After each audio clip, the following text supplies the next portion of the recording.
আল্লাহ ওয়ালারা একমাত্র ইখলাসে শরীর যা কাজ করে আল্লাহর ওলিরা তার স্বপ্ন থেকে তার স্বপ্ন। উনি স্বপ্ন দেখেন যে আল্লাহ পাক রব্বুল আলামিন রাস্তার মাধ্যমে জান্নাতের ভিতরে প্রবেশ করাইছেন এবং সুন্দর একটা বাগান তার জন্য তৈরি হয়েছে। সুবহানাল্লাহ। কিন্তু ঘটনাক্রমে দেখে তার ঘরের সাথে আরেকটা ঘর সেম ওইরকম আল্লাহ তৈরি করছে। সুবহানাল্লাহ। আর ঘুমের মধ্যে উনি জিজ্ঞাসা করতেছেন, আচ্ছা মসজিদ বানালাম আমি, আমার জন্য ঘর তৈরি হবে, আমার পাশে সেম আমার মতনই ঘর, এই ঘরটা কার একটু বল না। এই ঘরটা হলো আপনারা যে কাজ করছেন রাজমিস্ত্রি। সুবহানাল্লাহ। কার? রাজমিস্ত্রি। রাজমিস্ত্রি। ঘুম ভেঙে গেছে। উনি বলেন মসজিদ বানালে মসজিদ করতে, মসজিদ বানিয়েছি আমি, আমি ঘরের মালিক, রাজমিস্ত্রি ঘরের মালিক। পয়গম্বরদের সিফাত মসজিদ নির্মাণ করা, নবী রাসূলের সিফাত গুলো মসজিদ নির্মাণ করা, মসজিদ সজ্জিত করা, মসজিদ আবাদ করা।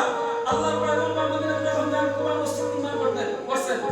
এরকম ভাবে অনেক মসজিদ সুলাইমান আলাইহিস সালাম আলাইহি বাইতুল আকসা কে নির্মাণ করেছেন? আল্লাহ পাক কার দিয়ে করেছেন?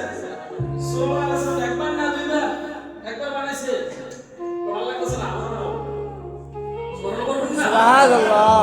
আল্লাহ কাছে না আমার নাও দ্বিতীয়বার বয়সে পাই যায় আল্লাহ পাক নিয়ে দিয়েছে। যাই গো ইতিহাস শুনে আমার অনেক কাজ চলছে।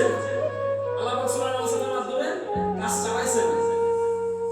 কারণ সুলাইমান আলাইহিস সালাম এমন এক পয়গম্বর ছিলেন যার কথা পশু পাখি পিপিলিকা সহকারে কথা বললে আল্লাহ পয়গম্বর পাশে উঠবে।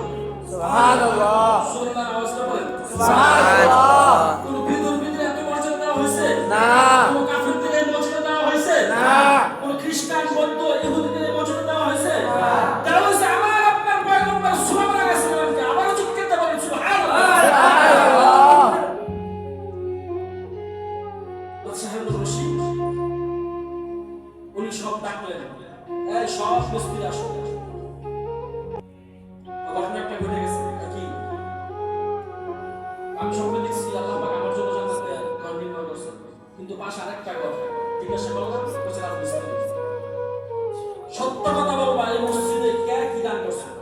সুবহানাল্লাহ বলবেন না? সুবহানাল্লাহ। ঘরে নিষেধ ছিল বাদশা, ঘরে কেউ বলতেছে না। একজন হাত তুলছে, বাদশা যদি মাফ করবেন, আমি আপনার এই মসজিদ নির্মাণ দেখে আমি অনেক আবেগ বলবো, আমার চোখে পানি পড়তেছে। আমি চিন্তা করলাম আজকে যদি আমার টাকা থাকতো আমি একটা মসজিদ নির্মাণ করতাম। সুবহানাল্লাহ বলেন। সুবহানাল্লাহ। আল্লাহ পাক দম দেয় না, মন তো দিছে। জি। আফসোস লাগে না এই মসজিদ মাদ্রাসা বেশি বেশি দান করা, বেশি বেশি হজ করা, যাকাতের টাকা বেশি বেশি মানুষকে দেওয়ার মন চায় না? আবেগটা তো উন্নত করতে পারে। তখন উনি বললো যে আচ্ছা তুমি ঘটনা বলো। আমি আমার বাসায় অনেক দিন আগে 3টা পাথর ছিল সুন্দর। আমি চিন্তা করলাম এই 3টা পাথর এই মসজিদে সৌন্দর্য বাড়াইতে আমি 3টা পাথর দিয়া সুন্দর কাজটা শুরু করছি। সুবহানাল্লাহ। আল্লাহ তো বলছিল মসজিদ পুরা নির্মাণ করলে জান্নাতে একটা ঘর নির্মাণ করবে। কিন্তু এই পাথর দ্বারা তোমার জন্য আমি জান্নাত দেখলাম মসজিদ। আলহামদুলিল্লাহ আল্লাহ পাক আমার এই পাথরকে এমন ভাবে কবুল করছেন, আপনি যেরকম আল্লাহ পাক আমার ওই কাতারে রেখেছেন। সুবহানাল্লাহ। এজন্য আমি যখন মাঝে মাঝে মসজিদের কথা